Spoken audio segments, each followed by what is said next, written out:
건강원에서 직접 짜고 남은 그 찌꺼기 이용하여 느타리 종균 접종하면 한 달 정도의 배양기간 끝나면 이처럼 감당 못할 정도로 버섯이 발생된다고 제 영상에서 여러 번 소개드렸고 그 방법까지도 말씀드렸습니다. 이 재료 말고도 주변에 있는 잡목 톱밥, 옥수수대, 잡목 가지, 깨대, 심지어 왕개나 낙엽도 이용할 수 있습니다만 그건 1시간 이상 삶아 멸균 과정을 거쳐야 하는 번거로움이 있습니다. 칡 느타리 재배에서 많은 분들은 과일 상자를 자주 이용하고 있습니다만 작년에 손바닥 농장은 헌 바켓이나 장판지에 구멍을 내어 칡찌꺼기를 배양하였더니 그 구멍마다 분수 올라오듯 막 올라옵니다. 보시다시피 그 올라오는 모습이 무서울 정도입니다.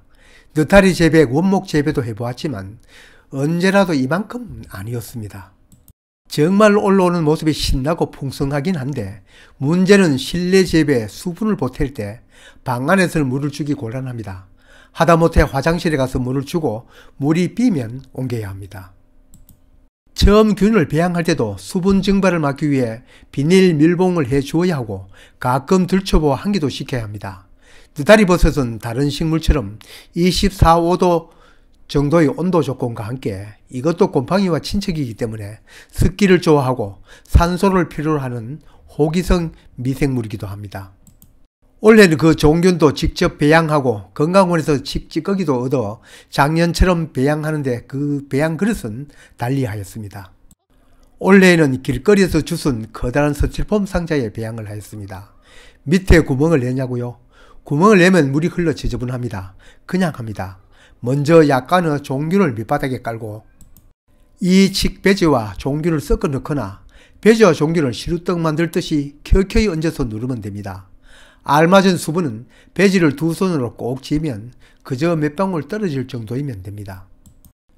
올해는 두어 달 전에 종균 배양병을 얻고 구입한 참나무 톱밥과 등겨 섞어 종균을 직접 배양하였으니 뿌리는 종균도 넉넉합니다. 종균 배합비율이 높으면 그만큼 종균이 퍼지는 기간이 단축될 수 있고 작균 번식 염려도 적습니다. 수분을 맞추었으면 간단히 뚜껑을 덮어 통수가 많으면 차곡차곡 쌓아두면 됩니다. 작년에 비해 너무 간편합니다.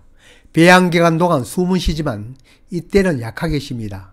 그냥 손가락 구멍 정도로 양쪽에 뚫어두고 그냥 기다리기만 하면 됩니다. 얼마까지 기다리느냐? 저온이면 한 달 정도, 그보다 온도가 낮으면 한 달 반이나 두 달, 만약 온도가 30도 정도로 높으면 곰팡이 발생이 염려가 됩니다. 곰팡이 번식 저온이 28도 정도입니다. 3월 14일, 2월 15일 접종한 것이 딱 한 달이 되는 좁쌀만한 버섯이 발생되기 시작합니다. 배양기간 동안 결과로 보았을 때 호흡 구멍이 좀 더 큰 것이 빠른 것으로 보아 짐작컨대 손가락 3개 정도 들어갈 구멍을 양쪽에 내는 것이 알맞아 보입니다.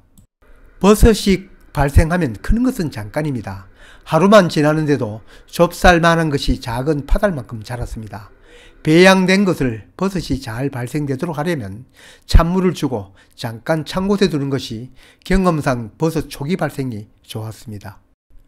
지금까지 배양하기 위해 덮어두었던 뚜껑도 활짝 열고 햇빛이 직접 쬐는 곳은 수분이 잘 마르면서 갓은 검게 변하고 너무 어두운 곳은 갓이 희게 나오니 늘 얘기 드리는 점, 책을 볼 수 있는 정도이면 조도가 알맞습니다. 버섯이 발생되고 일주일이 못 되어서 이렇게 자랐습니다.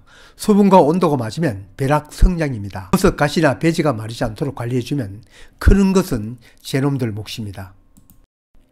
바깥쪽에 군데군데 도달한 버섯이 이제는 커져서 안쪽 영역까지 넘어갑니다.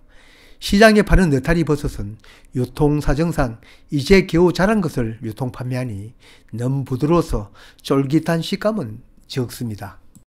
버섯 발생 9일째 이제 수확을 해야 합니다. 영상을 찍는다고 다소 한 이틀 더 두었는데 실제로는 이 경우 같으면 일주일이면 적당하지 싶습니다. 버섯갓이 찢어질 정도 전에 수확하는 것이 알맞습니다. 올해는 깔끔 모드이고 처음 발생은 바깥 듬성듬성 올라와도 온 습도가 맞아 이놈들이 제대로 자라면 한 상자 가득입니다. 이 영상처럼 작년처럼 뚫어놓은 공마다 버섯이 삐죽삐죽 올라와 풍성하게 자라는 신한 모습을 원하면 이렇게 키우는 것도 괜찮습니다.